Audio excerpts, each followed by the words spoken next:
何ですか？言いましたよ。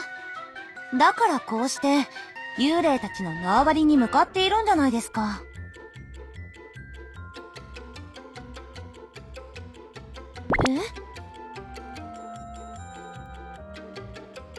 なになに？何の話をしてるの？妖精の教授殿、ちょっとよろしいでしょうか。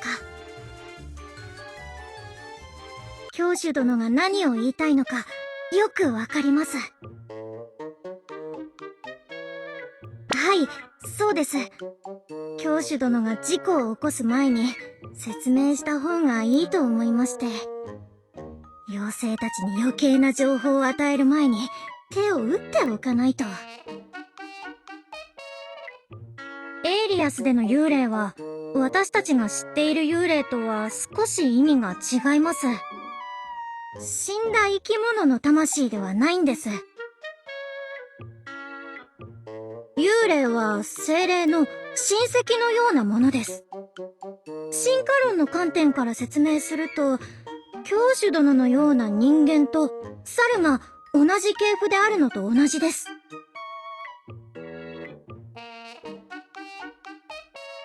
いえ、私は真面目です。初めてエイリアスに来て偵察した時に分かった事実です。陽子ビームで制圧しようとしたんですが、全く効果がなかったので、エネルギー周波数をチェックしてみると、精霊との差異は 0.0001%、精霊とほぼ同じ存在でした。犬と狼の遺伝情報の違いくらいでしょうか。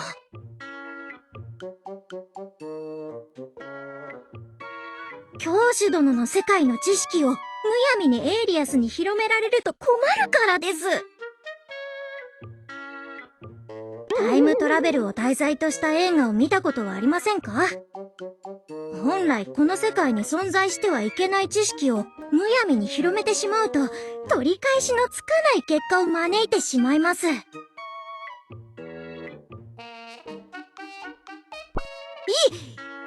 き延びるためには仕方なかったんです。ちゃんとした排水施設もなく原始的なトイレを使っていたんですよ。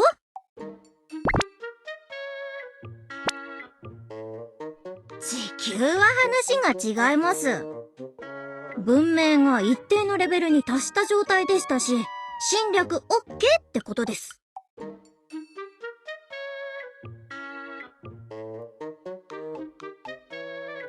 はい、理解が早いですね。ちょっと、二人で何の話をしてるの？私も混ぜてよ。エシュールの話はつまんない。問題って？ご安心ください。エイリアスに来たばかりの時、幽霊を攻撃しても全く効果がなかったので、向こうも気づいてないはずです。あれからお互い見て見ぬふりをする、ぎこちない中立的な立場を維持しています。後に排除する邪魔者は、わざわざ今すぐ相手にしないというのがエルフの持論です。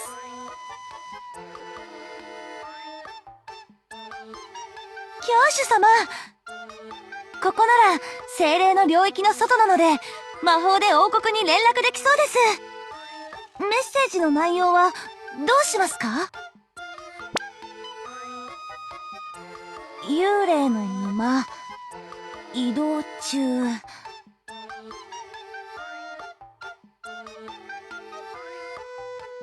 のため援軍の要請も。できる限り急いで合流せよ。チョコケーキも持ってくるようにって書いて。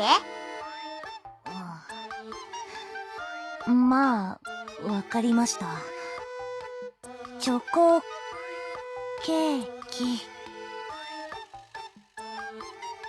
ちなみに、イチゴみたいな変なトッピングがあるやつじゃなくて、王道のチョコケーキね。トッピングなしの。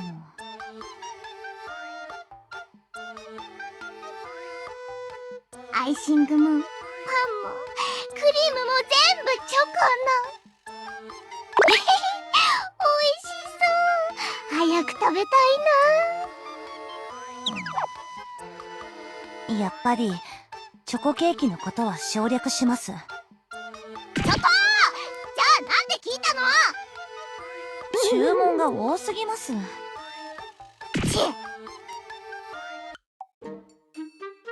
通常なら、1分から1週間くらいかかります。市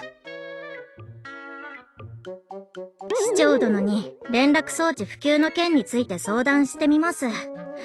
これだから原始時代の種族は。不便じゃないですか。合同作戦の要は迅速な情報伝達の手段を維持することです。一応、目的地は司祭長様に伝えましたので、沼に向かいましょう。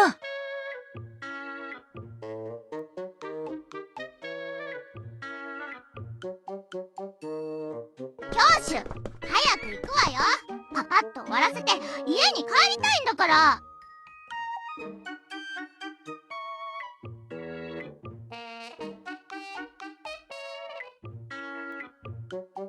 ちょっとフリックル。これからどうするの？次の計画はあるわけ？私の完璧な計画を見事に失敗しておいて、よく大きな口が叩けるわね。言っておくけど、あたいのせいじゃないわよ。変な奴らに邪魔されなかったら成功していたはずだもの。確かに。それはそうね。どうやら、邪魔者を先に排除した方が良さそうだわ。もしかしてあいつらのこと？そんなに面倒だったかしら。前にも計画に水を差されたことがあるのよ。このまま放っておくと、いつまでも私の邪魔をしてくるでしょうね。それでどうするつもり？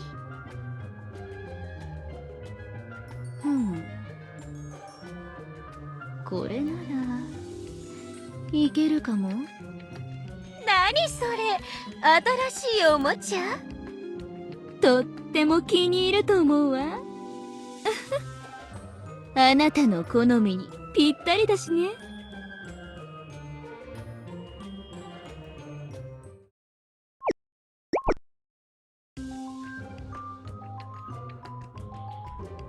ええ、私も話には聞いていましたが、来るのは初めてです。みんなここに来るのを嫌がってて。理由がわかりました。ジメジメしてるし、暗くて気持ち悪い。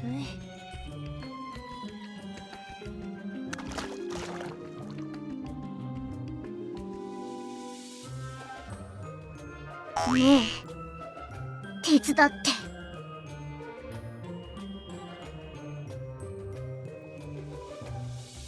足が動かないな。食べ過ぎで一番重いからじゃないでしょうか？聞こえてるわよ。後でげんこつだからね。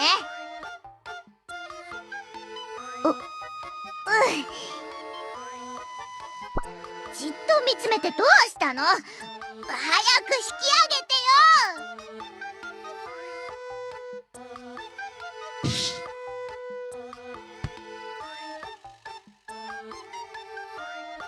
よ。何をしてるの？何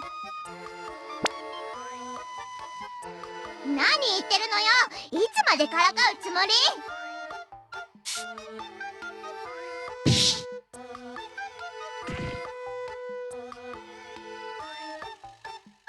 叩かないで引っ張りなさいよ。痛いじゃない、もう。早くしてよ。何やってるの？教習？あなたまで私をからかうつもり？本当に許さないんだからね。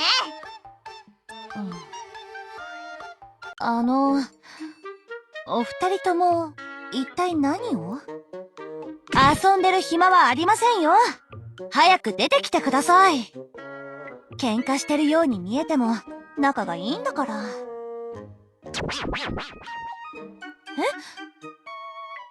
沼にはまったみたいね。私が助けてあげましょうか。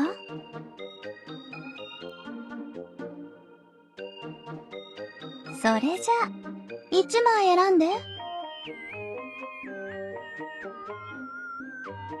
異邦人だから知らないみたいだけど、ここは運命の沼なの。自分の運命を確認しないと、ここから抜け出すことは不可能よ。そう、私も来たのは初めてですってば。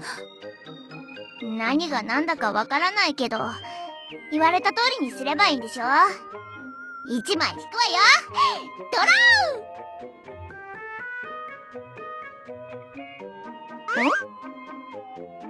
ー！何かしら、この絵。運命のカードっていうの。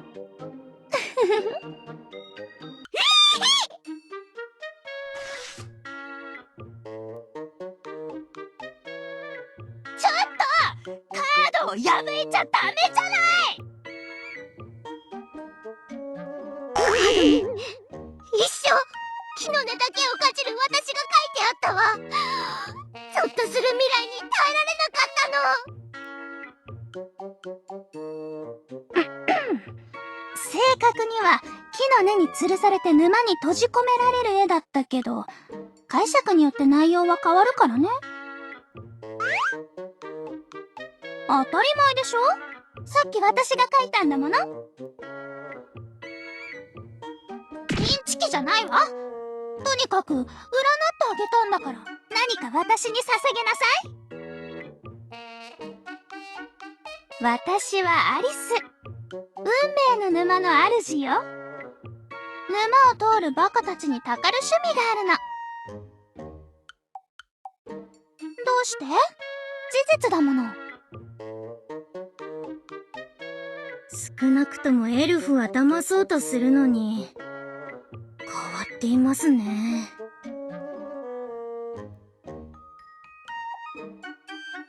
とにかく、あなたたちにとって最も大事なものを一つ捧げなさい。さもなければ、あなたのお友達はカードの絵のような運命を迎えることになるわよ。教主様？もしかすると、この状況はあの幽霊の仕業かもしれません。女王様が動かないって言いましたよね。あの幽霊が原因だと思います。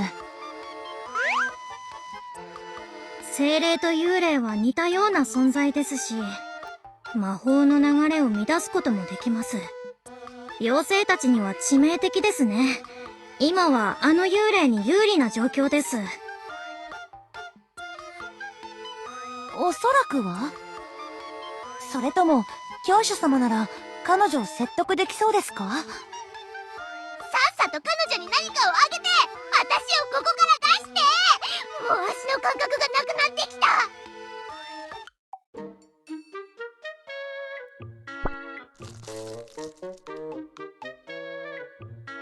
何よ。まさかゴミじゃないでしょうね。休日の放棄に関する同意書？これのどこが大事だっていうの？バカにしてるわけ？ちゃんとしたものを出しなさいよ！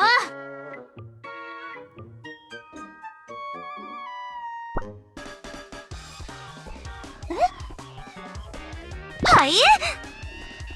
どういうこと？なんで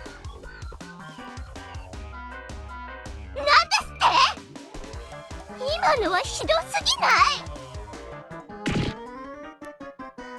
普段何を考えてたらそんなことが言えるのよ！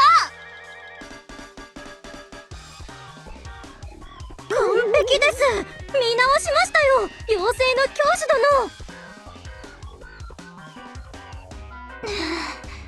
この状況をむしろ利用するなんて。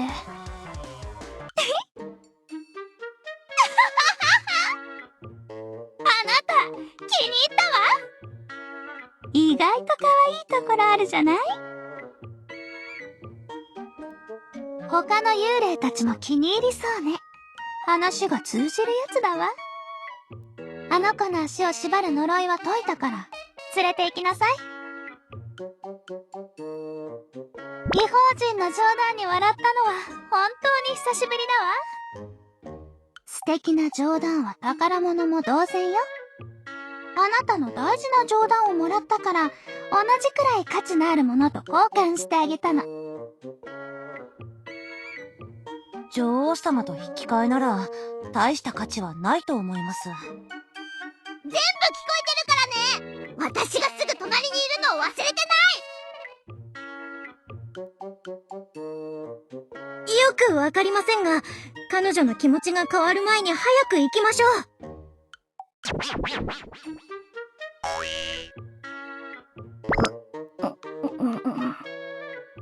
だから、出るのを手伝って。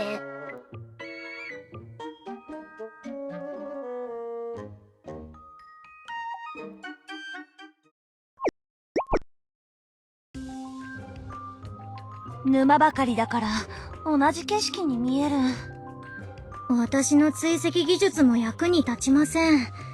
幽霊や精霊は痕跡をあまり残しませんから。さっき会ったアリスという幽霊に道を聞けばよかったですね。あの子たちなら向こうに行ったわよ。うわ！後ろから耳元でささやかないでよ。当たり前でしょ。最近は面白いライブがなかなか見られないんだもの。あなたたちのことよ。今回のエピソードでは何をするのか気になるの。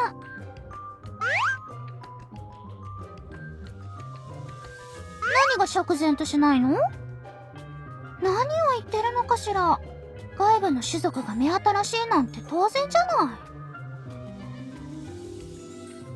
とにかく、シーラを見かけたというのはありがたい情報ですね。この幽霊が言った方角へ進みましょう。ところで、どうしてシェイディを探しているの？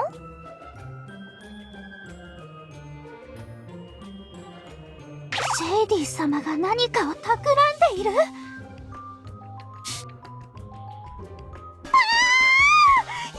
界のビッグニュースね。シェイディ様ならきっととんでもないステージを準備されてるに違いないわ。シェイディ様のソロライブだなんて、一体いつぶりかしら。あなたたちのような素人のデビューライブなんて見ている暇はないわ。早くみんなに知らせなきゃ。ちょっと、どこに行くのよ。こっちの話を聞こうともせずに行っちゃいましたね。皆さんこれを。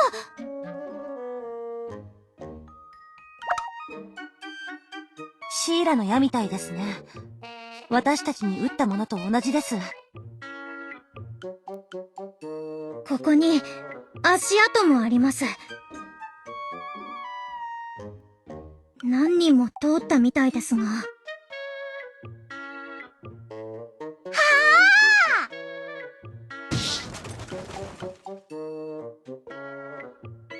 張ってください。あともう少しで終わりですよ。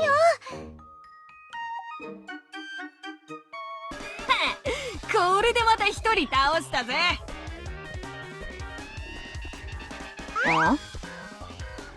ベニーもルポもいるじゃない。ああ、アニマル感染線ってば、また変な問題を起こしてるの？こんなところでトラブルメーカーに会うなんて、いいことなのか、悪いことなのか。反アニマル感染線だなんて、あいつらならとっくに俺たちが退治した。あらあら、気をつけてください。邪悪な分身です。幽霊だって？世界樹教団の再市長の顔を忘れたのか？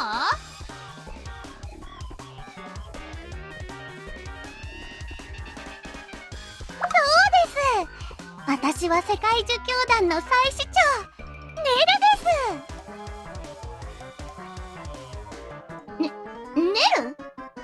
私たちの手紙を読んできてくれたの？あなたこそどうしたのよ。教主ってば、どうしてネルのことがわからないの？教主？教主様がここにいらっしゃるなんて、ネルはいつにも増して嬉しいです。世界儒教団の祭司長ネルです。俺は妖精将軍エルフィンだ。妖精最強の軍人です。軍人？あたいは妖精の魔法ブレインエシュールなのだ。エシュールって私？確かに賢いのは間違いないけど、妖精たちの中で一番貧しく見える貧乏人です。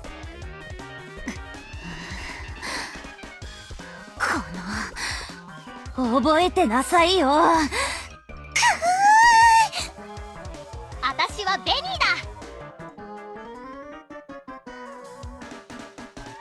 はい、ベニーです。このバカ！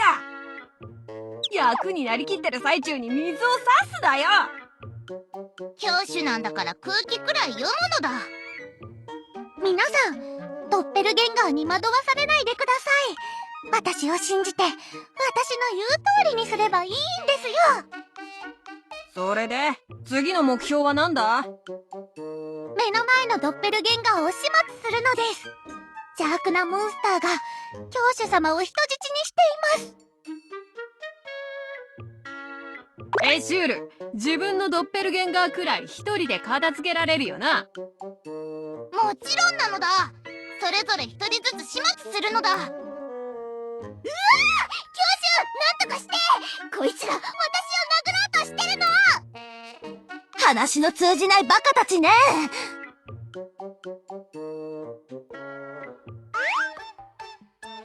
なんでしょう、教主様。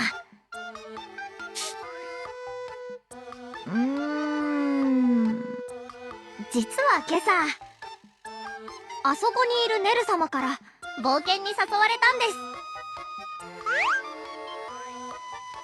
さあ、大して変わらなそうですけど、服が似てるし、ドイツ人物なんじゃない？とにかく、妖精王国で名ばかりの司祭の王を倒して、ダイナマイトと吹き矢を放つ反アニマル感染戦の一味を掃討して、エルフたちの通りにあるゴミ箱を全部ぶち壊しました。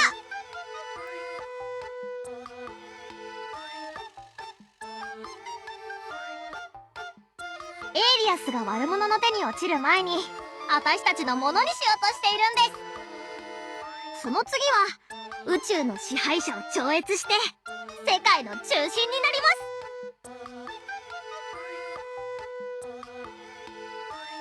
はい、祭司長様と遊ぶのが楽しくてエルフィンパンチ！エルフィンパンチ！いい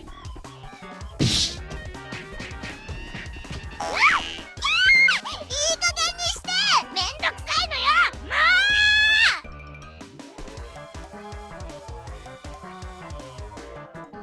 もう！誰がティーグだって？ティーグはとっくの昔に消えてる。エルフィンに飲み込まれたんだ。俺はエルフィン。俺はエルフィン。俺はエルフィンだぞ。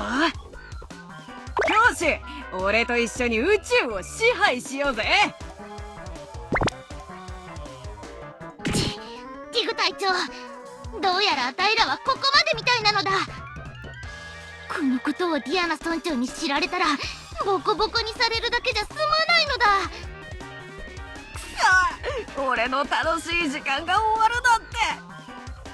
会うたびに面倒をかけてくるんだから、まあ。教主様、なんてひどいことを。何を根拠にコスプレだって言うんですか？私がネルじゃないって証明できるんですか？教主様、なんでへりくつを。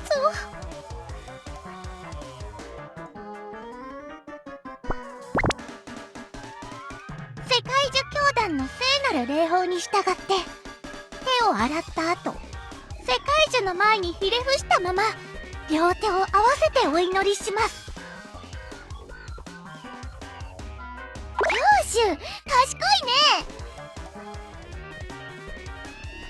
真剣と王権は同等でなければいけないので、女王様とネルは同等な関係。教主様は私の上です。全く間違った話じゃないから胸が痛い。そんな。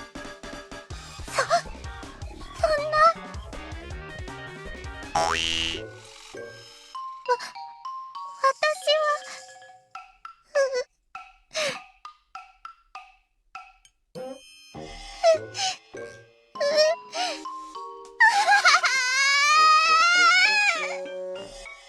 ネルを泣かすなんて悪いやつだな。ちょっとやりすぎですよ。ただのいたずらなのに、そこまで追い込むのはちょっと。教師殿って思ったより性格が悪いな。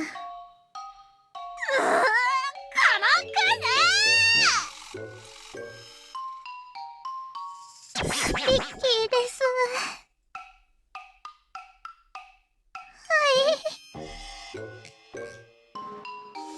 別に遊んでただけなのに。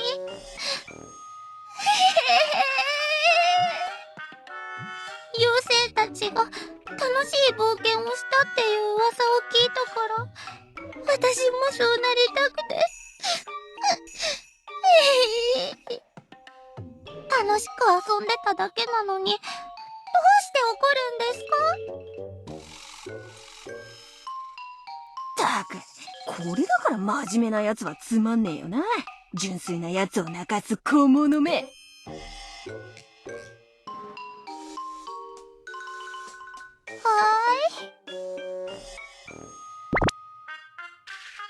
ああ、それはもう無理だぜ。教主が雰囲気をぶち壊したから、この遊びはもう面白くないのだ。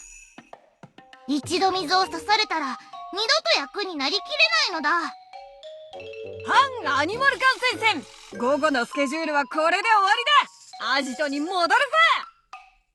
了解なのだ、隊長。ちょうどご飯の時間ですし、ベニーも帰ります。さようなら、教主様。みんな帰っちゃった。スピッキーはまた一人です。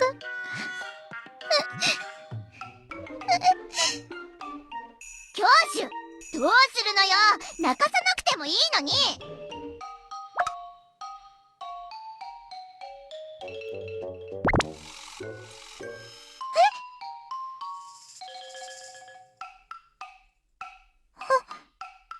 本当ですか？祭司長のネルが本物の教主様と女王様と一緒に旅を。いいですよ。私が本物のネル、夢みたいです。教師は涙に弱いのね。これから私を困らせたら泣いてあげるわ。いた！どうして殴るのよ！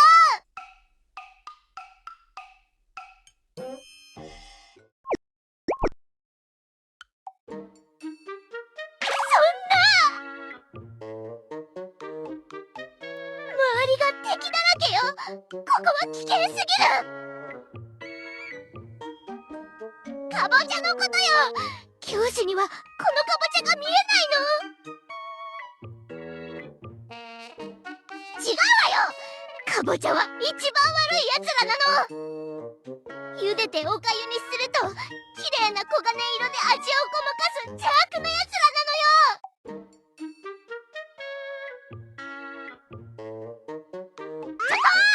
しないでよ。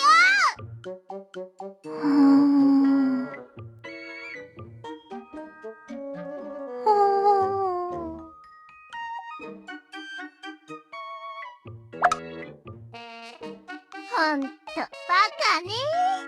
ついさっき、この子にネルの役割を与えたじゃない。はい、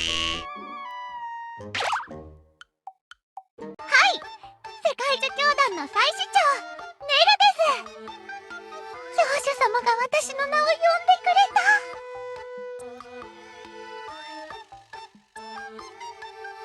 ここは、世界樹教団の本部です。新興戦争から宇宙征服まで、ありとあらゆる重要なことを処理する場所です。おそらく、この幽霊の家のようですね。ネルの友達はみんな一緒に暮らしてますよ。あそこの小さいのはパンプーで、ここの一番大きいのはパンプキングです。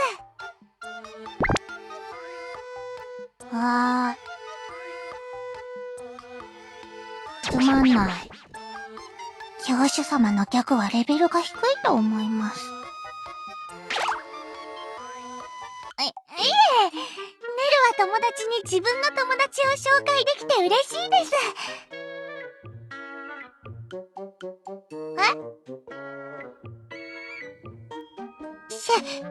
シェイディ様ですか？今日はエルフィンとエシュールと遊んでいたので、見ていませ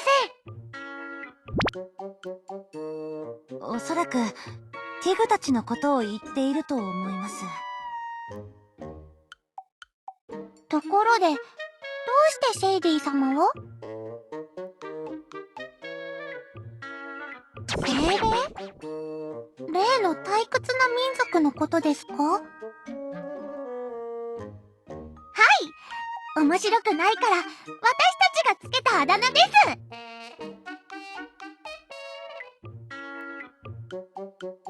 い。どうしましたか？突然心配そうな眼差しを。なんだか危ない発言だって思っているような表情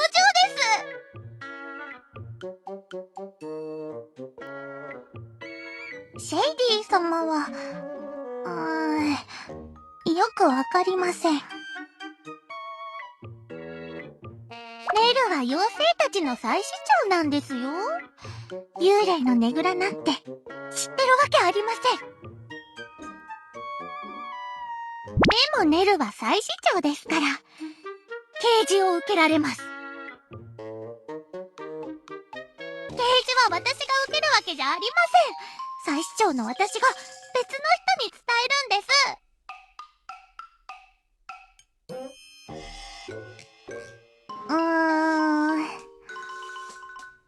女王様は重要な職業ですから、女王様に伝えますね。私？まあ、確かにその通りね。意外な人物に敬われるのは悪い気分じゃないわ。それじゃあ伏せてください。ねえ、教主、本当にこれでいいの？教主様、その程度の信仰心ではご自分を守ることなんてできませんよ。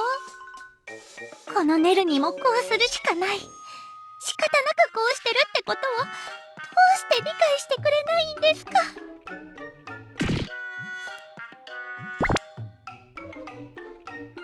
本当にやらなきゃいけないの？女王は私よ！教師の分際で命令しないで！女王様、ただ遊びに付き合うだけのことじゃないですか。ここは適当に流してください。でもちょっとムカつく。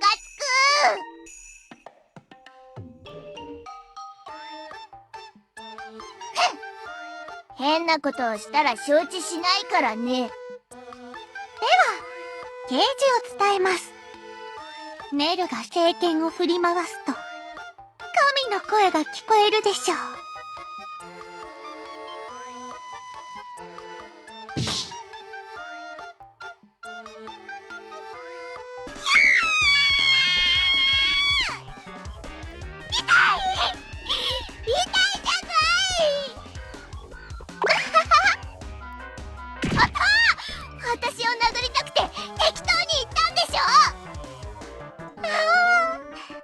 神の声が空に響き渡ります。響き渡るって何が？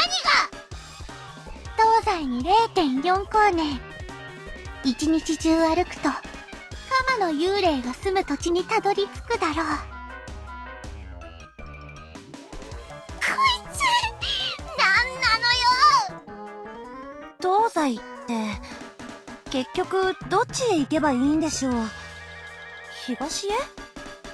西へ？それに、1日で 0.4 光年も歩けるわけがないと思いますが。メルは嘘をつきません。どうしてみんな理解できないんですか？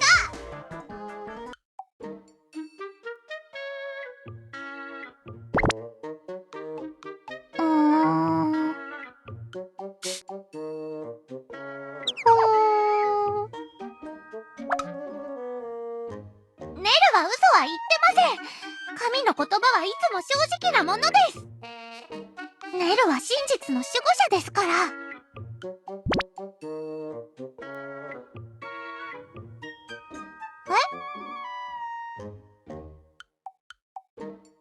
何を言っているんですか？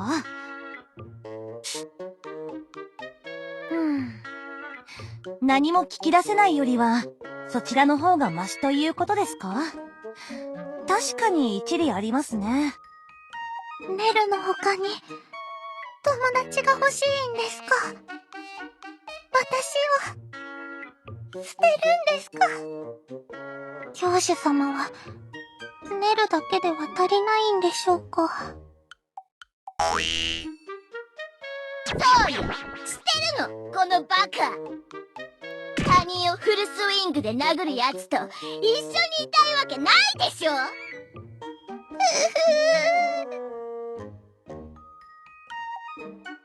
れが落ち着いていられると思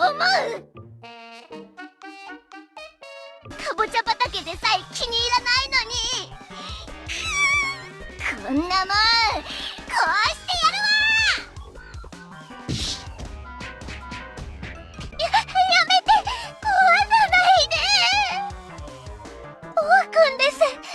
オーくんがかぼちゃをめちゃくちゃに。スピッキーがめちゃくちゃにされてる気分です。教えますから。他の幽霊の友達の家を教えます。だから壊すならその子の家にしてください。そんなの信じられないわ。さっさと教えないとかぼちゃ畑をかぼちゃがゆにするわよ。気持ち悪い幽霊め。ここから100歩離れた丘に友達が暮らしてます。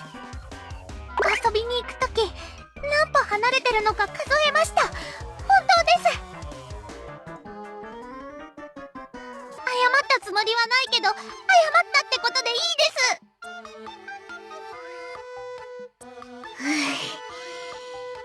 今のは本当なのね。はい、エス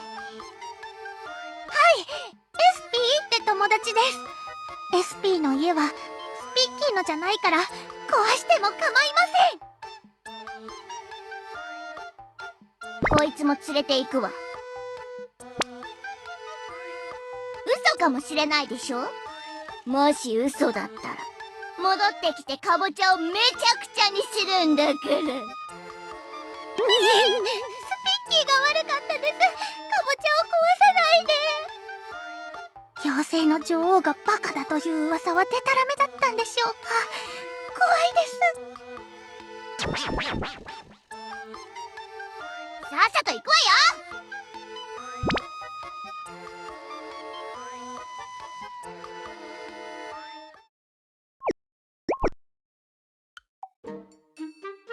スピッキーが言った通り100歩だったでしょ？あそこが SP の家です。嘘じゃなかったわね。ふむ。それじゃあ、あなたが先頭に立ちなさい。待ってください。スピッキーは嘘をついてなかったでしょ？解放してくれるんじゃないんですか？妖精の女王は疑い深くて性格も悪いですね。罠かもしれないじゃない。だからあなたが先に行きなさいよ。これだから王国の外の連中は信用できないのよ。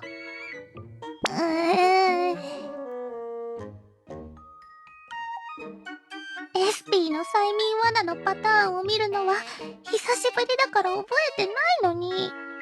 教師ったらいつも賢いふりをしてるくせにこの程度も見抜けないの？やれやれ、なんて情けないのかしら。適当に言いがかりをつけただけなのに図星だって言われるとムズムズするわね。安心してください。スピッキーが頑張って罠を突破しますから。脅されてるので仕方ありません。スピッキーの勇気をその目に焼き付けてください。はっ！スピー。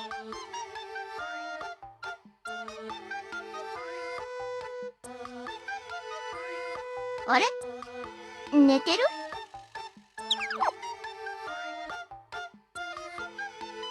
あるにはありますが、幽霊エリアは魔力が阻害されるからうまくいかないかも。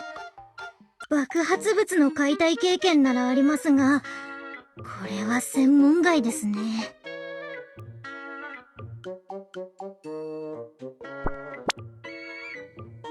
わかりました。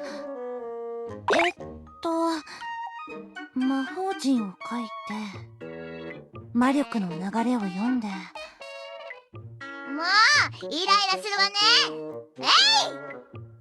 女王様、いきなり押したら。スピー。わかりました。危険エリアでの活動に必須の防護服はありませんね。じゃあ無理です。安全規則違反に当たります。いくら血も涙もないエルフ帝国でも安全規則というものが。もう何ブツブツ言ってるのよ。さっさと行ってきなさい。なんて強引な。いきなり押したら。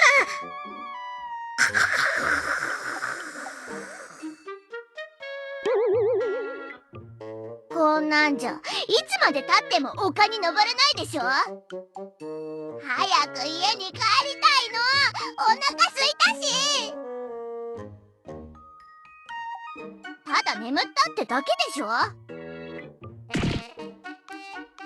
叩き起こせばいいんじゃないの？ちょっと起きなさい。本当にひどい夢でした。寝てる間に5億年も経った気分です。他のみんなも起こして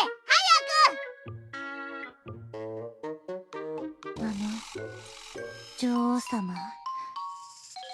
何？もうあんなひどい夢は見たくありません。これ以上は無理です。そうですよ。市長殿でもここまでこき使いませんよ。あと一歩進むだけじゃない。一度眠るたびに黒い部屋に閉じ込められて5億年の時間が過ぎるんです。スピッキーはもう精神が持ちません。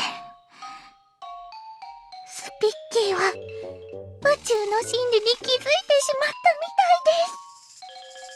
ああ、みんなの士気はだだ下がりのようね。ついに見せる時が来たのかしら。ノブレス・オブリージュよ。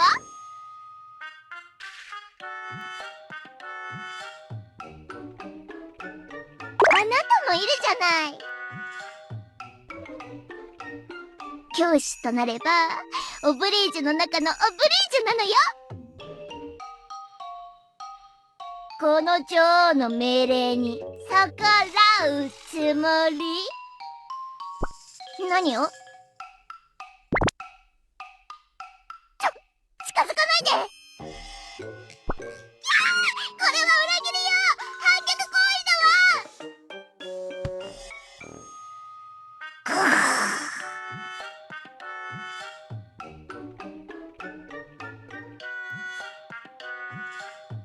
罠がなくなったので、早く女王様を起こしましょ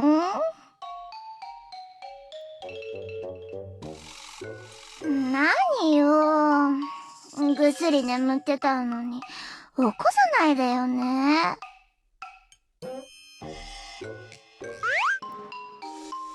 夢？さあ、久しぶりに熟睡できたみたいで頭がすっきりしたわ。う。教主様、バカは夢を見ないらしいです。騒がしいと思ったら、スピッキー、あんただったの？エスピー！裏口なら罠を設置してないって言ったでしょ？スピッキーは、覚えてません。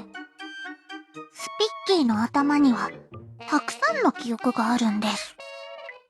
この妖精とエルフは何なの？変なのも一人混ざってるわね。聞きたいこと？シェイリー様のねぐら。東西に 0.4 光年ほど歩けばあるけど。ほら！スピッキーは嘘をついてません！本当にそんな場所があるの？ふむ。一体どの方向に進めばいいの？ふむ。あんた、面白い見た目ね。初めて見る種族だけど、とても興味深いわ。ここまで来るのも大変だったでしょうし、上がっていく？お茶でも出すわ。ふふふ。早く入りなさい。ホットココアは？あるわよ。さあ、早く行きましょう！嫌ならいいけど。よーし、早く行こうよ！精霊の山からずっと歩いてきたから、疲れた！本当に入るんですか？信じても大丈夫でしょうか？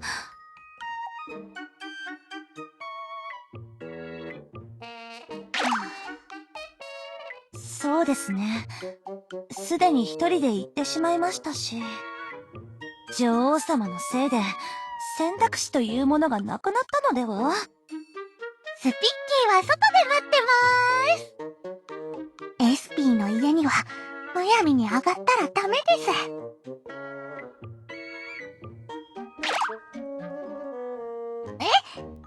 でも、スピッキーはお利口な幽霊みたいに、外で待ちたいです。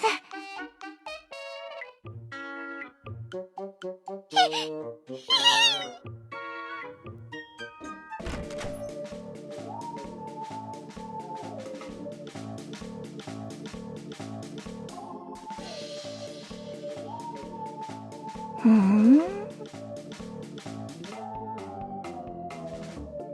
安心して、あんたは眠ってるだけだから。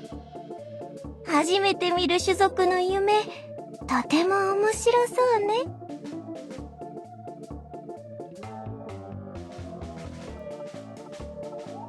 どれどれ、どんな夢なのか見せてもらうわ。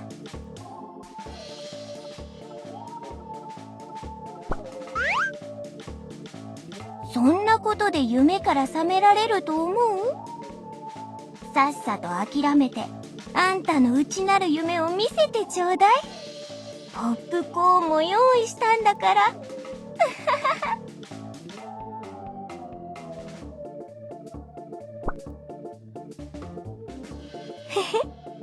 私が作った催眠罠にかかったら、そんなことじゃ起きられないわよ。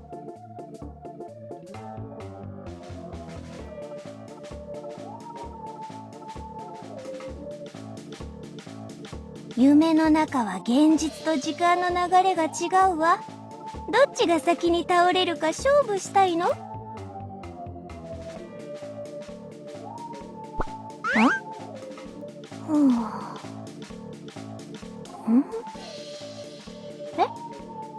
待って。何ストップ。待って。やめてよ。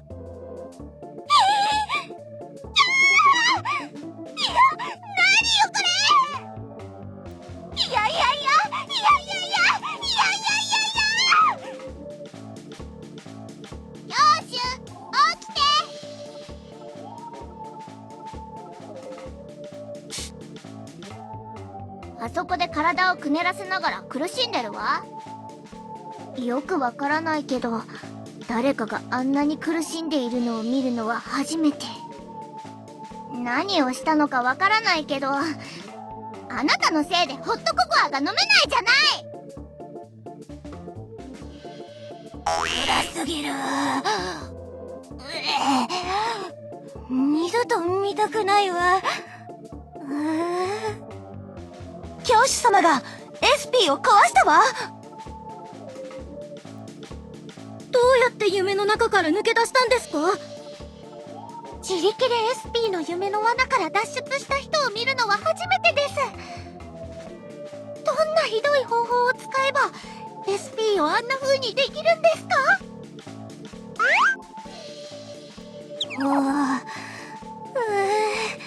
いやあんた、普段あんな夢を見ていながらどうしてまともでいられるの？他人の夢は明るくて希望に満ちた遊園地のような場所なの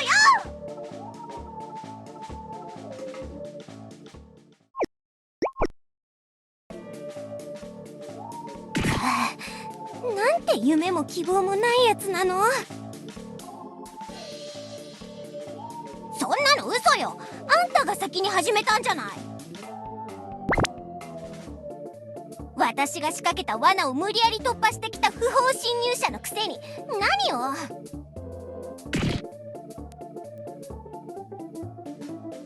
教師、弱音を吐いちゃダメ。私は女王なんだから不法侵入も許されるわ。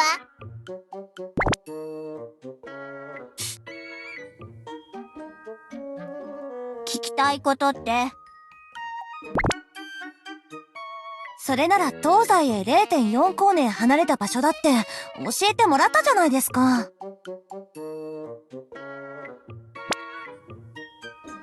それは女王様が見え見えの罠にかかっちゃったから。私のせいだ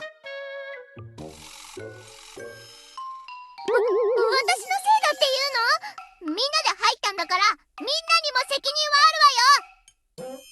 責任転嫁はやめてよね。用が済んだならさっさと出て行きなさい。ホットココアはくれるって言ったわよね。あるわけないでしょ。あんたバカ？あんた以外はみんな罠だって気づいてるじゃん。また幽霊に騙されたわ。レシピいる？アリス？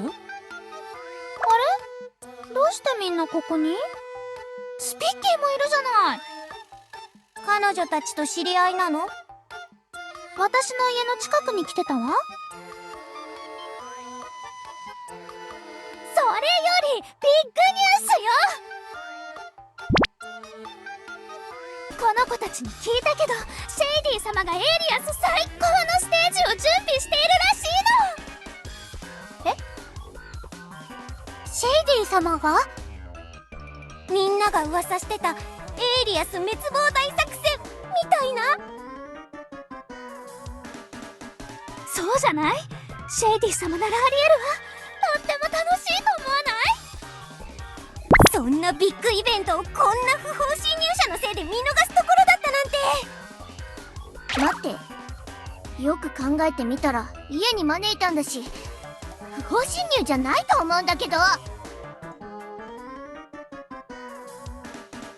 早くシェイディ様に会いに行って最前席のチケットお願いしましょ行くのは私たちだけ？他のみんなは？う。もう知らせたわ。レスピーとスピッキーはそんなに仲良くないから一番最後にやったの。来てくれただけで感謝しなきゃね。それじゃあ急いで行きましょう。スピッキーも早くいらっしゃい。いちいちあなたの面倒なんて見てあげられないんだから、しっかりして。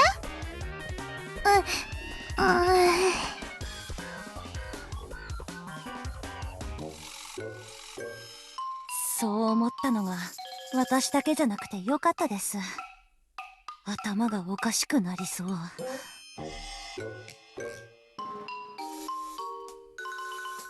そうですね。女王様にまたベーカリーに来てくださいと口では言っても、心の中ではもういい加減来ないでよと思うみたいに、永遠に来なければいいのにと夢に見ることもあるわ。本人がすぐ隣にいるんだから、心の中でだけ考えなさいよ。幽霊ってそういうものです。はい。スピッキーは他の幽霊たちが苦手です。スピッキーは何をやっても甘やかしてくれる教主様の方が利用しやすいので、教主様の方が好きです。この子もよく平気でそんなことが言えるわね。幽霊たちってどうしてみんなずうずうしいのかしら。おかしいわ。幽霊たちが話しているのを聞くとなんだかモヤモヤするの。まるでなんて言えばいいのかな。フィルターがないようですね。フィルター？言っていいことと悪いことの区別をせずに、何でもかんでも口に出す感じで。当然よ。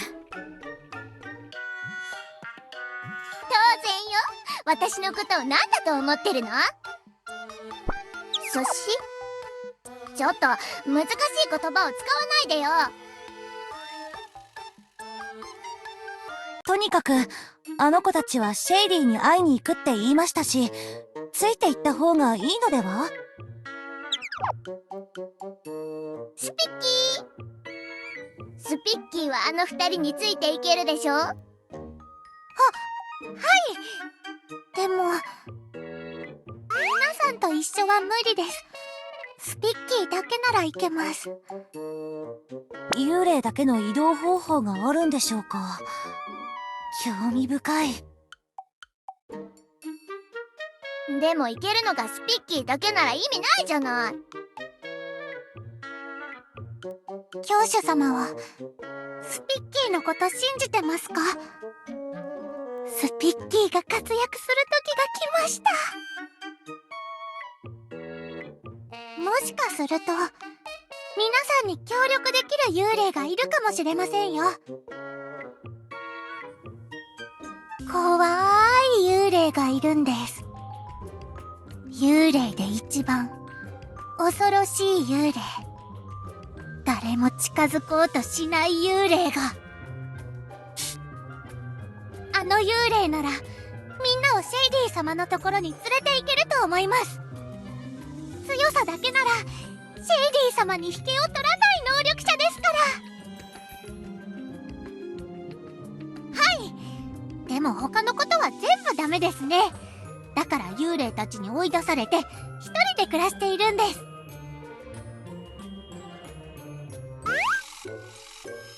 仲間外れってどういう意味ですか？面白い言葉ですね。私も仲間外れしたいで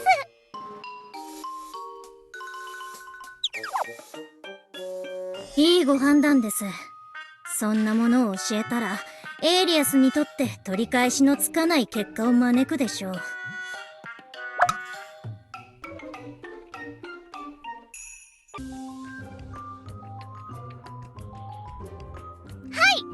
あの丘の塔で暮らしています。うまくいくかもしれませんね。幽霊で一番恐ろしいって言うけど、実は一番変わった幽霊とかじゃない？これまでの幽霊たちの行動パターンからして一番危なそうな。いきなり攻撃をしてくるとか。会ってすぐ放送禁止用語を口走るかもしれません。モナティアムの放送禁止用語を話すという意味です。モナティアムの言語制限は厳しいですから。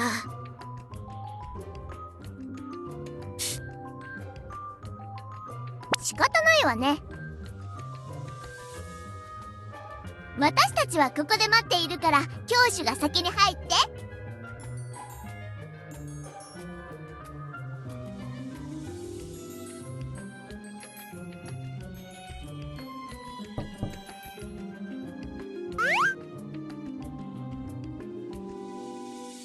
それは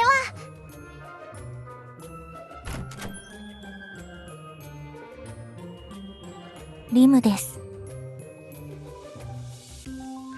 どちら様？いきなり周りが寒くなって。違う、あの幽霊が吹き出してる霊気です。霊気？ここが誰の家かご存知ですか？ここは誰んち？オレンジ。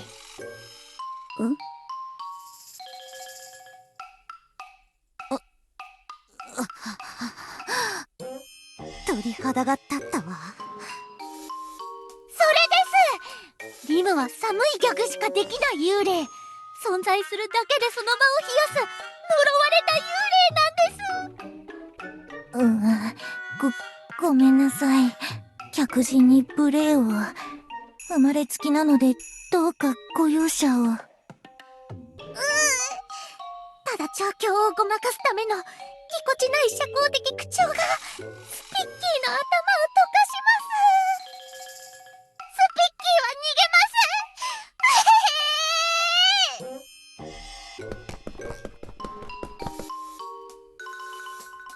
ちょっとどこ行くの？待ちなさいよ。もう逃げちゃいましたよ、女王様。幽霊でない部外者が来るのは久しぶりです。どうぞ、上がってください。飲み物でもお出しします。部外者自体が久しぶりなのだけど。飲み物を餌に私たちを誘い込むつもりでしょ。ノミニケーション。ノミニキーじゃん。なんちゃって。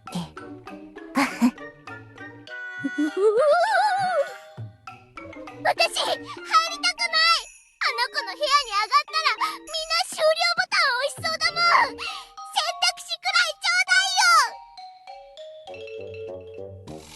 いよ。人生の終了ボタンでしょう。私も任務失敗時用の自爆スイッチを押す寸前ですから。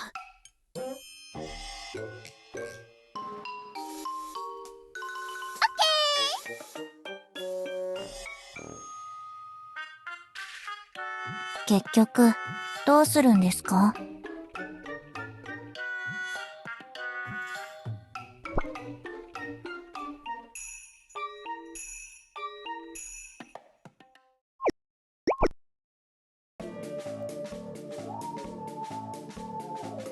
つまり、シェイディがシーラを操って、エイリアスを滅亡させようと。それで、怒りに満ちたシーラは、シェイリーを追いかけて、幽霊の沼に。シェイリーはフリックルという魔女と手を組んで企んでいた。そういうことですね。驚くほどのことではありませんね。シェイリーが世界の滅亡を企むのは、これが初めてではありません。過去に何度も似たようなことがあり、その度に私が阻止していました。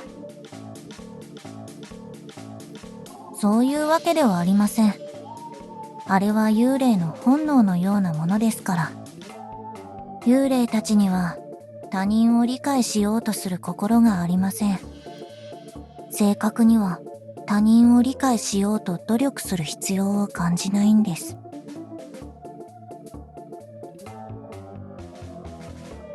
私は私の選んだ道を歩んでいるだけで、中身は他の幽霊たちと変わりません。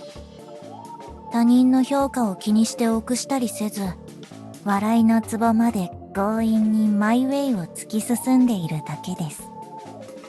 その結果、変わり者の幽霊扱いをされていますが、それが恥ずかしいことだとは思いません。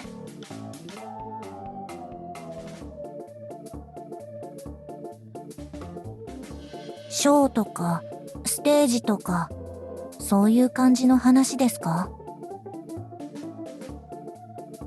幽霊たちは全てのことを一つのショー、つまり人生そのものがコメディだと思っています。理解する心が欠けているから、別の種族や同族たちが理解できるギャグができないだけで、自分自身は常に楽しんでいます。幽霊にはそれぞれ自分が信仰するテーマがあります。アリスは運命、スピッキーはアイデンティティ、エスピーは夢です。私のテーマはバランスです。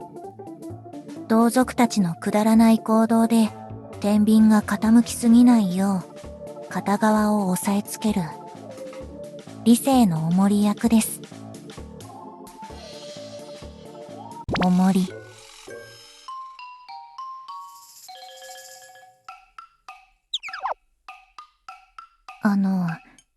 重りと重りをかけたギャグなんですが、いけない。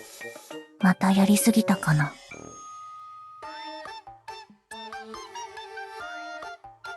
ごめんなさい。これが私の本能なので。お構いなく。幽霊たちに嫌われてるので、こういう状況には慣れています。混沌です。シェイディの目的は、エイリアスをある程度のカオスにすることです。完璧なカオスという状態は存在しないので、完璧とカオスは同時に使えない言葉です。そういうことです。気づかなかったので。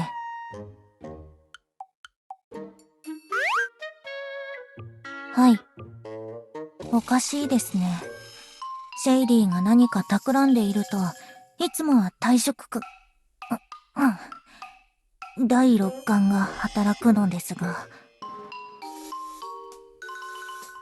それが今回は妙に気配が落ち着いていて、落ち着けないと、落ち着かない。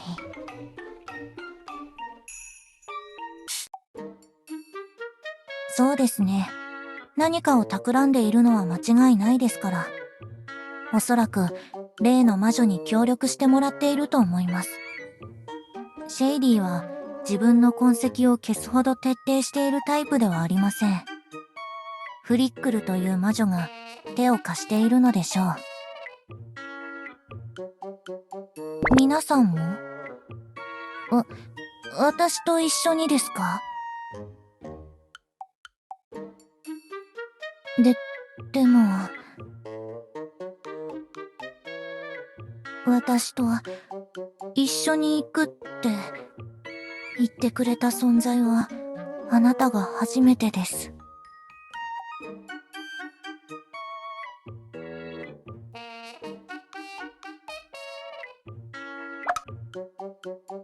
友達。ぜひ、とも。これはつまり、友と友を。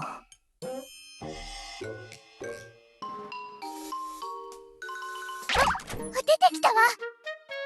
教主、大丈夫？心配だったもん。あなただけを行かせることにどれほどの罪悪感があったか。正気を保ってるところを見ると、なんとか耐えたみたいね。女王様は鬼ごっこ中に反則で退場になったので、拗ねて心配する以外にやることがなかったんです。ちょっとチクらないで。女王にもなってチクるななんて威厳を保ってください。バカでも理解できるって言ってるのよ。エシュールのくせに偉そうなこと言わないで。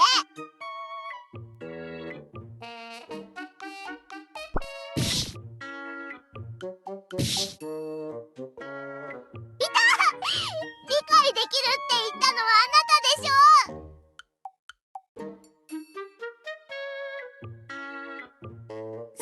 そうなの？うまく話をつけられたようですね。幽霊に協力してもらえるなんて。はじめまして。私はリム。よろしく。よろしくね。妖精の教主殿がそこまで言うなら、信じてみます。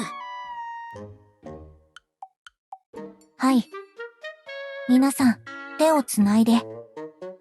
シェイリーがいる次元に移動するよ。次元に移動？そんなことが可能なんですか？シェイリーの次元であれば可能なの。幽霊の沼の一部を切り取って、こっそり占領した悪空間だから。東西に 0.4 光年って、そういう意味だったんですね。1光年が約 5.8 兆マイルなので、最低2兆マイル。あいつとは友達にならない。私はもう家に帰るからバイバーイ。幽霊っておかしなやつばっかり。本能のようなものなので、無意識に出てくるんです。すみません。あなたとは二度と話さないわ。お願い、わかって。許して。一人は嫌なの。みっともないわね。話してよ。ちっとも、みっとも、もっとも、みっとも。いや、じゃなくて、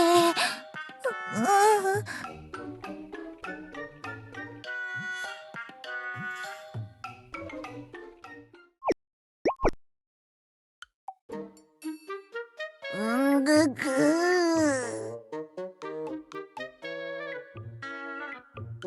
どうかしらね。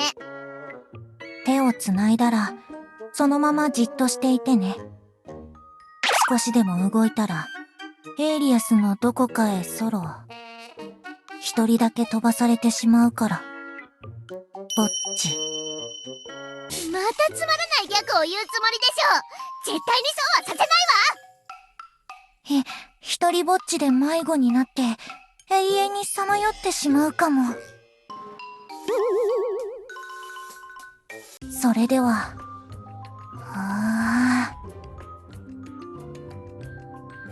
やばいよ。空間を引き裂け。はあ。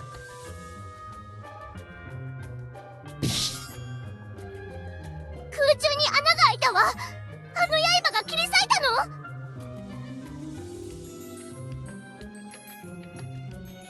着きました。ここがシェイリーの悪空間。ねぐらです。ここは一体。エイリアスにこんな場所があったなんて。魔力の流れがかなり乱れています。この場所について論文を書いたら数千ページはくだらない。はいはい。エシュールは相変わらず真面目さんね。他人の工学心をバカにするのはやめてください。周りよ。なんであいつらは。あの子たちがどうしてここに？ビムが現れて、もう終わりだ。この視線、プレッシャーが。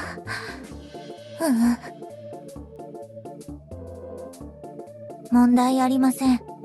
慣れていますから。リムがすべてを台無しにする。何よ、ひどい言い方ね。またリムがシェイディ様のライブに水を差して血も涙もない寒いステージにする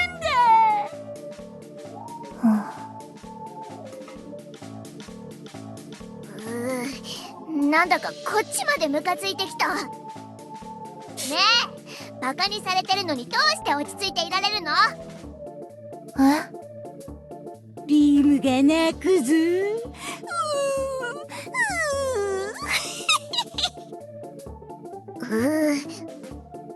誰にも理解してもらえない孤独。これはまるで、あなたたちうるさいわよ！あなたたちみんなつまらないわ。友達をバカにして取る笑いのどこが面白いっていうの？全然理解できない。リムは面白くないけど誰かをバカにすることはしないわ。リムをかばうなんてギャグセンスがない証拠よ。そうだそうだ。重要なのはギャグより友情よ。面白くなくても笑ってあげられる友達になるべきでしょ。教主様、リムがギャグを言って女王様が笑ったことなんてありましたっけ？誰も友達になりたがらないですって？むしろ好都合よ。あなたたちに彼女の友達になる資格なんてないわ。これ以上は我慢できない。私が友達になってあげるわ。リムをバカにしたら承知しないわよ。友達。私は優しいからね。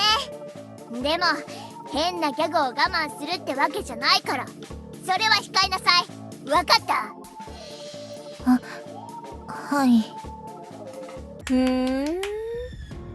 リムにやっと友達ができたの？おめでとシェイディ？う。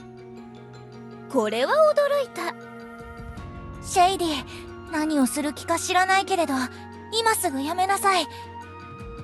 やめるって何を？エイリアスのバランスを崩そうとしてるのはお見通しよ。残念だけどすでに終わっているわ。それに新しい友達ならあたいにもいるわよ。なんですって？幽霊、心霊のみんな、ビッグイベントの始まりよ。今日のショーに思わぬ主役が登場よ。リムとリムにできたばかりのお友達。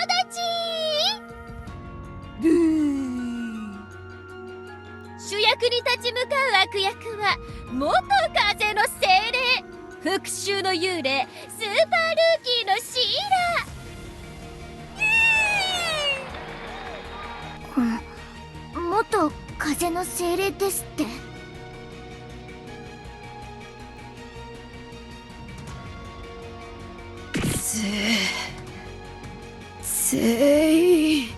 消してやる。シーラの様子が変です。目に正気がありません。あたいだって驚いたわよ。ものすごく怒って家まで追ってきたから適当にもてあそんで精神を支配したの。ここまでうまくいくと思わなかったけどね。精霊の山でシーラを言葉で操ったことがありますし、シェイディの次元では完全支配も可能なのかも。それは不可能です。精霊と幽霊は家族のような存在ですが、お互い異なる種族です。髪を裏返しても表が裏にはならないのと同じです。あれ？シーラの手首に初めて見る腕輪が。まさか教主様、以前私が精霊を制圧する魔法を使ったのを覚えてますか？あの腕輪からその魔法に似た魔力を感じます。茨は魔女たちの飾りです。魔女たちは私たちとは違う類の魔法を使うのですが、妖精のものより優れた魔法みたいです。パンチング棒の妖精さん。パンチングじゃなくてハーチングだし、なんならこれは魔法のキャスケットです。はい。魔法のキャスケットの妖精さん。あの腕輪を破壊すれば、風の精霊は元に戻るの？私も初めて見るので、おそらくは。わかった。なら、私に任せて。やばいよ。頼んだわよ。は攻撃かしら。あら、何かを振り回したと思ったら外れちゃったわよ。引きこもりすぎて感覚が鈍ったの？あなたを狙ったわけじゃないわ。頭が痛い。なんだ？リムは何をしたんだ？風の精霊の様子がおかしいぞ。またリムが水を差して。本当に退屈なやつ。私は何を？それにここはシェイディ。めまいもするし、手首も痛い。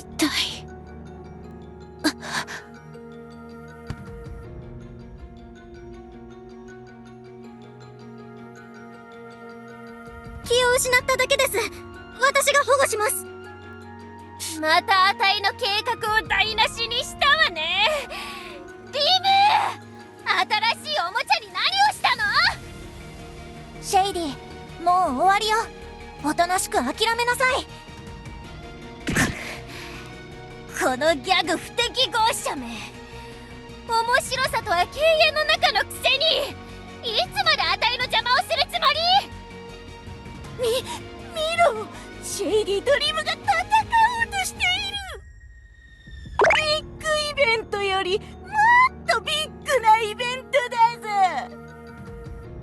あいつら、この後に及んで、うんざりする！やっちまいいわ。みんなの望み通りにしてあげる。ここで決着をつけようじゃない。リム。シェイディは諦める気がないみたいね。皆さん、どうか覚悟を。友達だもの。お互い守ってあげればいいのよ。はい。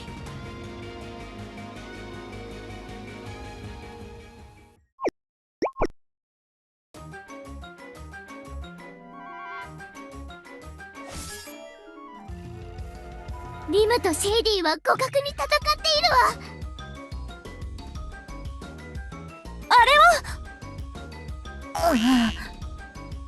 どうしたの？一人の時間が長すぎて勘が鈍った？カンニブルレクタ聞きたくない。二度とそんなくだらないギャグが言えないように、その口を縫ってやる。リムが少し押されてるわ。シェイディのねぐらだからじゃないでしょうか。それに、周りの幽霊はみんなシェイディを応援してるし。シー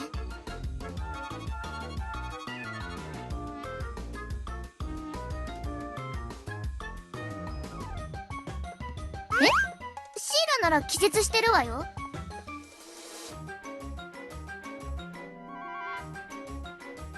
精霊の武器？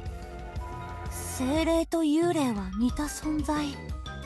上位精霊の武器で上位幽霊の空間を砕く？もしかすると可能かも。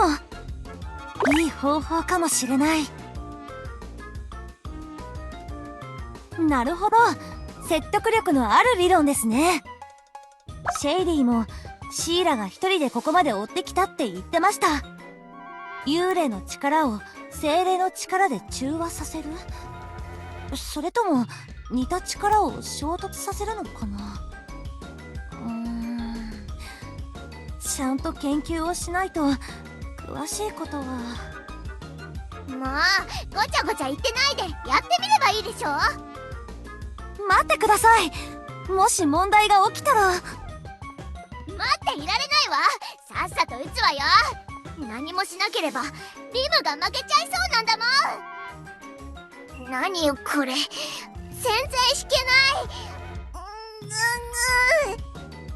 い。精霊たちは魔法を邪魔するって言いましたよね。だから女王様も本来の力が使えないんです。魔法の力なしで弓を引けるとしたら、ちょ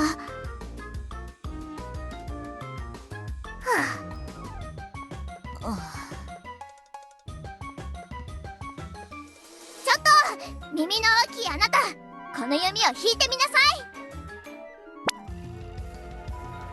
普段自分の体より大きな武器を持ち歩くバカなんだからできるわよね。バカだなんて。緊急事態なので今はスルーしましょう。弓は訓練生の時にレジャー用として使いましたが、どこを狙えばいいんですか？知らないわよ。適当に空に向かって撃ってみたら？では。はあ。やっぱり何も起こらないわね。狙うべきは空じゃなくてシェイディかしら。弓は久しぶりなので正確に狙えるかどうか。ゼロインもしてない武器じゃ無理ですよ。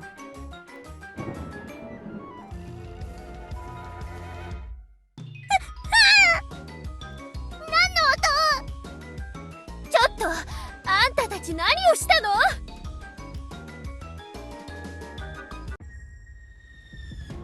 空がエイリアスの空です。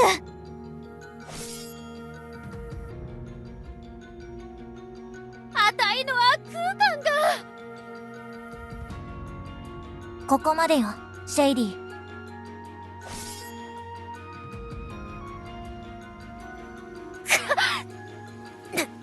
何よ、いつの間に。これ以上あなたの攻撃は通用しないわ。私のテリトリーに入ったからにはもうあなたに勝ち目はない。そんな、シェイディ様が負けた。ボスが負けたぞ。みんな逃げろ。リムがまた台無しにした。またみんなの前で恥をかかせるなんて。リムのくせに。恥じゃないわ。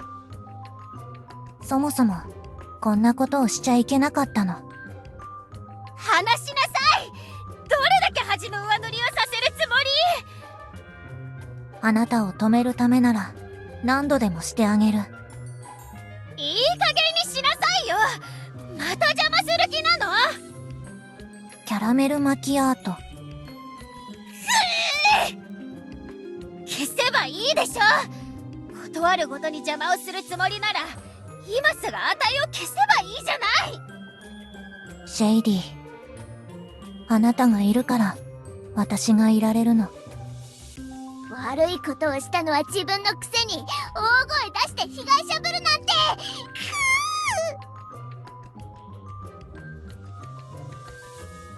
問題なさそうですね。気を失っているだけです。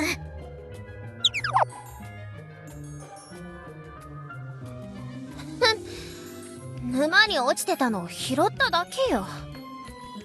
実はフリックルからもらったのよね。あんたたちじゃどう考えてもわからないでしょうけど。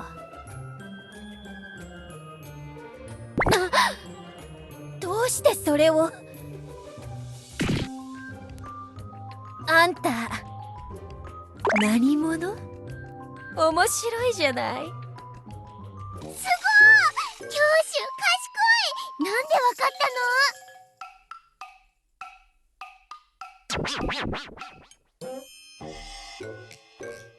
さあね、あいつはあたいのおもちゃ自販機に過ぎないわ。当たり前でしょ。魔女なんかに幽霊が振り回されると思う？あたいほどの幽霊が利用されるわけないじゃない。そうね。シェイディほどの幽霊が魔女の命令に従うはずない。利害関係が少し一致しただけよ。ギブアンドテイクの関係だったの。今さらそんなことどうでもいいでしょ。あたいの計画を台無しにしておいて、もっと惨めにさせるつもり？用が済んだならさっさと消えてよ。教主様、シェイディはどうしますか？とても危険な幽霊です。このまま放っておくと、また大問題を起こすに違いありません。好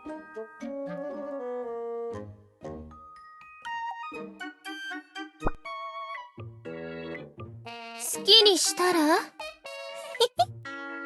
あたいを牢屋に閉じ込めておけると思ってる？ダメです。何よ、シェイディをかばうつもり？あんなにバカにされて平気なわけ？このまま放っておくんですか？安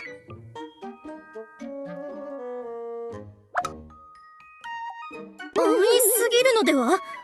今回も危険だったのに、次も似たようなことが起きる可能性だって、どこかに閉じ込めるべきです。仕方ありません。シェイディには活動し続けてもらう必要がありますから。はい。シェイディがいなければ、私の存在意義もなくなります。むしろ、シェイディがいなくなれば、その空白を埋めるほどの力を持つ幽霊が、現れるでしょう。まさか、あなたがシェイディみたいになるってこと？あんたが？冗談じゃないわ。そうかもしれないし、他の幽霊がシェイディの代わりになるかもしれない。バランスは一人で保つものではないから。よし、わかった。このまま帰るわよ。理解してくれるの？後味悪いけど、新しくできた友達が悪人になるのを見たくはないからね。あなたのことを信じてるから言ってるのよ。これからはシェイディが暴れないようにちゃんと監視しておきなさい。私の保護者みたいな言い方はやめてよ。教師のくせに女王に向かって生意気ね。ネイルならわかるけど。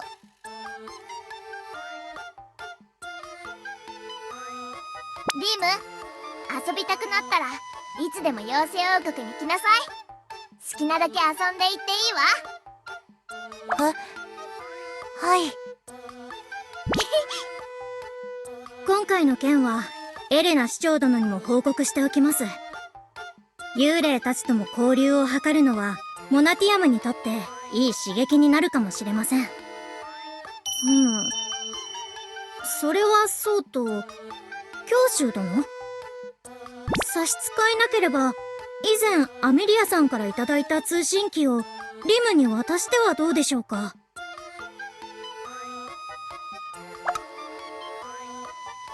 モナティアムのエレナ市長と連絡が取れる通信機？エレフォンですね。今のギャグは会心の出来。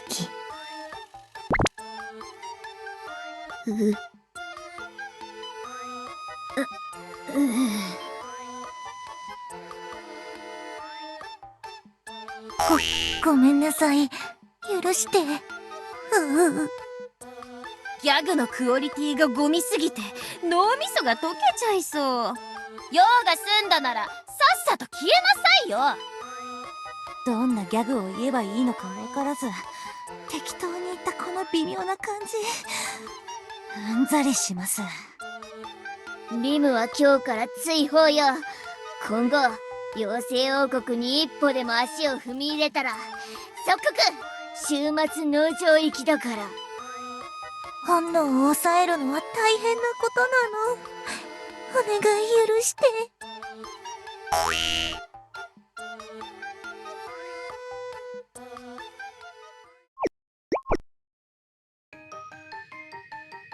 やっと戻ったわ。街のパンの匂い最いつぶりの故郷でしょう。まだクラクラする。だが心は落ち着いた。よろしければ精霊の山までお送りしましょうか。エルフのお前が？いいじゃないですか。もうお互いの誤解も解けましたし。後の裏切りじゃなかった。外交的な友好関係のためにはそれくらいしないと。決してイヤホンで指令を受けたわけではありませんよ。とりあえず精霊たちと会話の場を設けておけとの指令だ。シーラはエレナを誘拐したことがあるから仕返ししようとしてるんじゃない？まさか。エルフはそういうことを引きずらない種族です。手を組むときはしっかり組んで、尻尾を切るときはスパンと切る。決して公私混同はしません。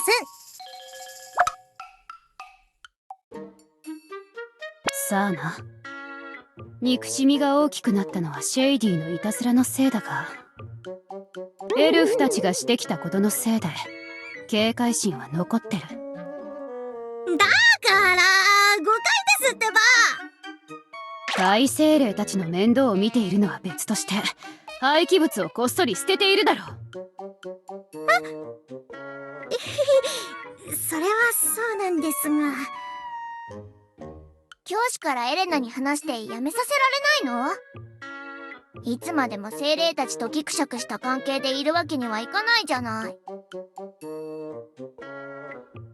とりあえず仲良く遊ぼうって約束したんだからなんとかなるんじゃない？言うこと聞かなかったらげんこつよ。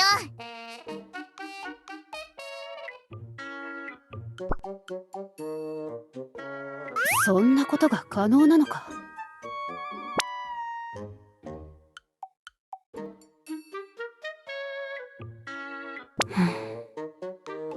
わかった。適当に言っているようですが、教主様の言葉を信じるんですか？根拠もなしに信じるわけではない。お前がしてくれたことがあるから信じている。精霊の山を訪れてシェイディの陰謀を明らかにし、幽霊の沼まで私を助けに来てくれた。だから信頼できる。こいつなら信じても良さそうだ。安心できる。それもそうですね。では私は風の精霊を送ってからモナティアムに戻ります。いいオペレーションでした。教師殿に敬礼。またな。精霊の山が落ち着いたら改めて礼を言わせてもらおう。ちょっとそんなこと言ったら助けに行かなきゃいけなくなるでしょ。適当に別れの挨拶をしておけばいいのよ。全部終わったから遊べると思ったの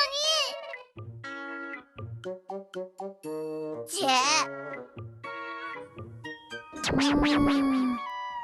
あの、いえ、何かを忘れているような、奇妙な感じ。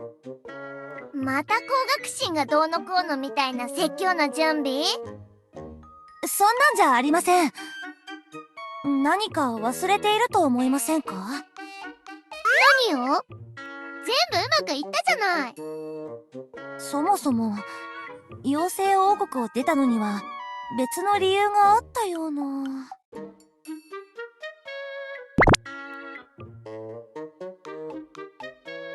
やっとお戻りですか。どうしてこんなに時間がかかったのですか？皆さんご無事だったのですね。私たちからの手紙を受け取らなかったの？お手紙ですか？いいえ、また魔法の郵便が遅れているようですね。届いたら読んでみましょう。では、早くお返しください。返すって何を？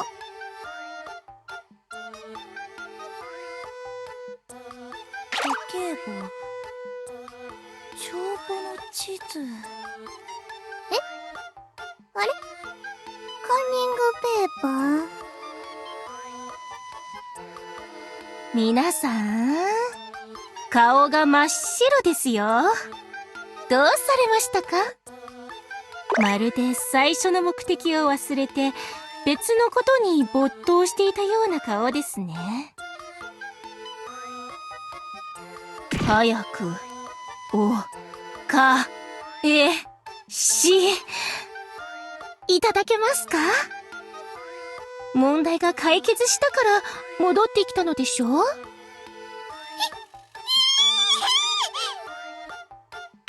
額に青筋が！教師！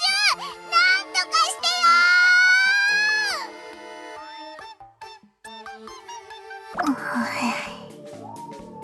よ！みんな、ごめんなさい。スピッキーが完璧なネルになるまで参考書が必要なんです。スピッキーだけの妖精日誌のコピーが必要なんです。そして最後に教主様を奪えばスピッキーはネルになれるんです。えへへ。